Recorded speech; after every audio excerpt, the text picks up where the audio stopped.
Good afternoon, everybody. Happy Thursday.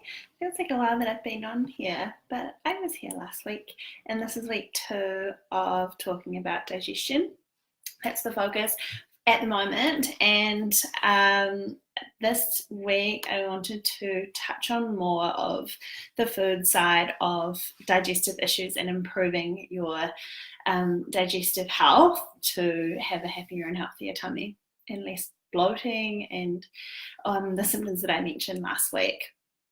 If you want to see that one first, it's in my feed, Julia Francis Wellness, and you can start from the beginning if this is new.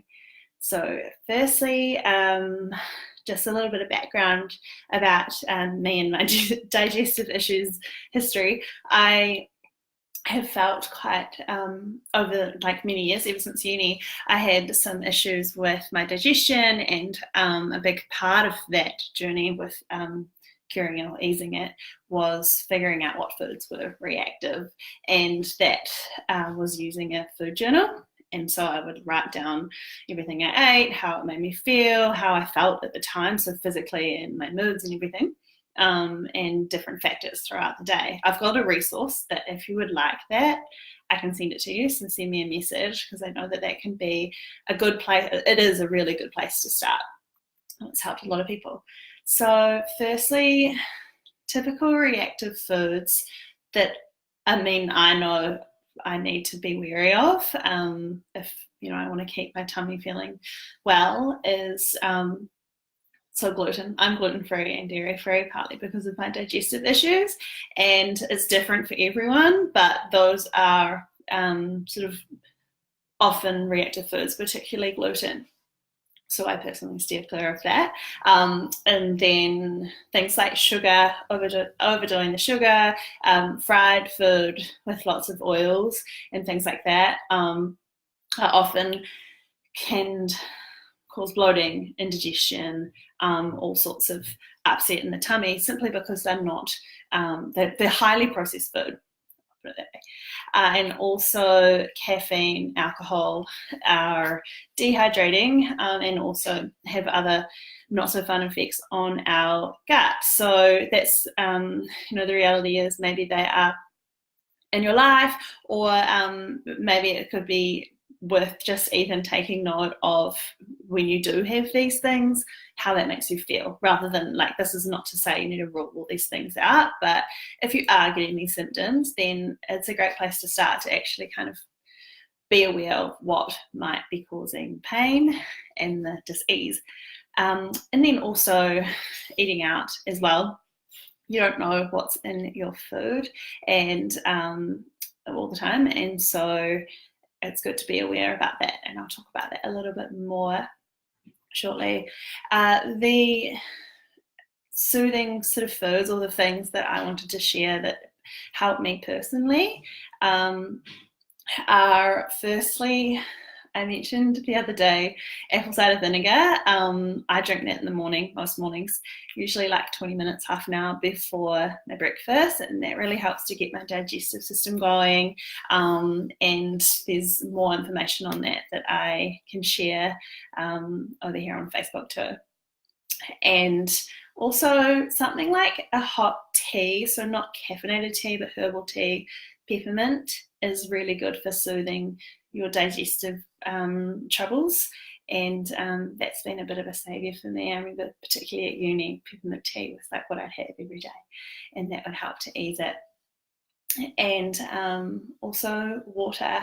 Often we are creating gas or cramping in our stomach, and water can help with that, because basically if our muscles in our stomach are cramping, then they need the water to help. It really helps cramping, and I recommend having sort of 2 to 3 litres a day of water. It's a good place to start as well. It's quite a good basic kind of thing. Hybrid.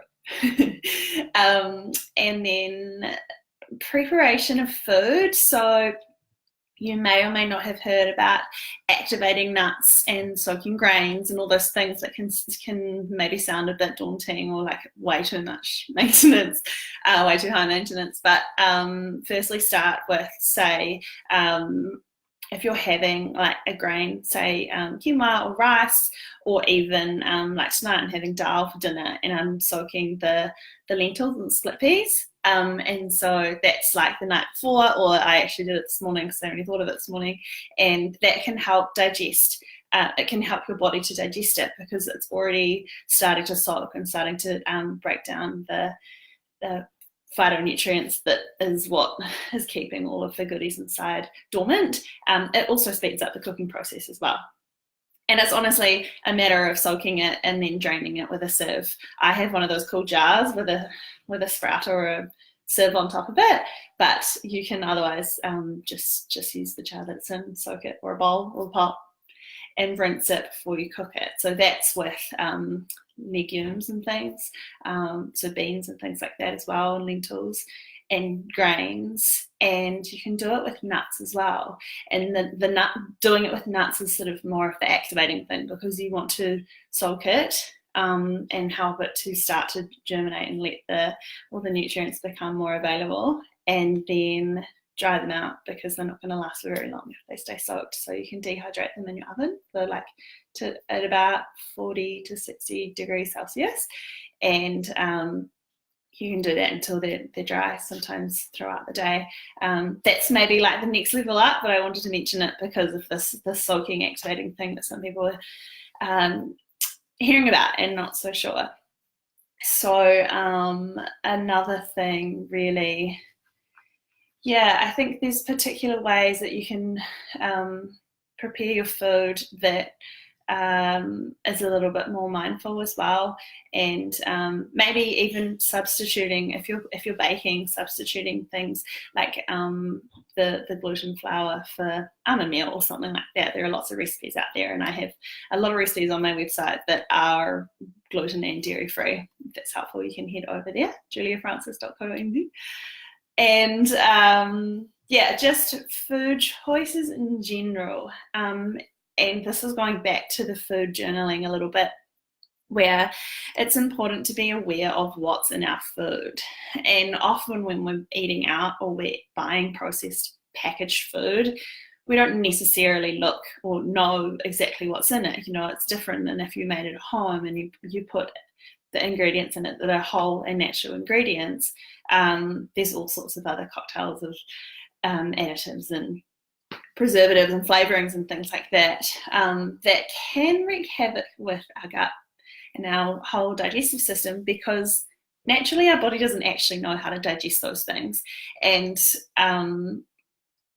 partly for this reason, I started cooking a lot of my own food, and because I was eliminating things that I was sensitive to. And so it really was a good wake-up call to realize how much extra stuff is in processed or packaged food that we buy in the supermarket. Sure, it's convenient, but it's interesting to become aware of it too. So that's what I recommend, kind of keeping an eye out. And that's just a matter of reading the ingredient list and being aware more of what's in your food.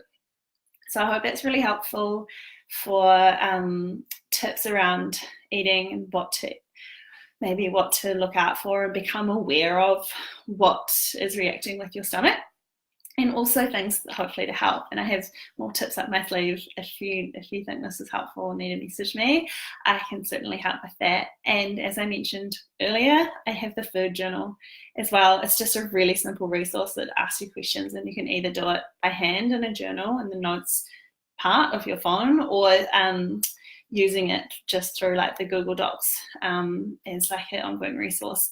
You can do it personally, or you could also share it with me if you think that's helpful, and I can hold you accountable to do it as well. I know that can be the best kind of thing to keep on track as well as accountability. So I'm here for support. Reach out if you need me, and I'll see you again soon. Thank you.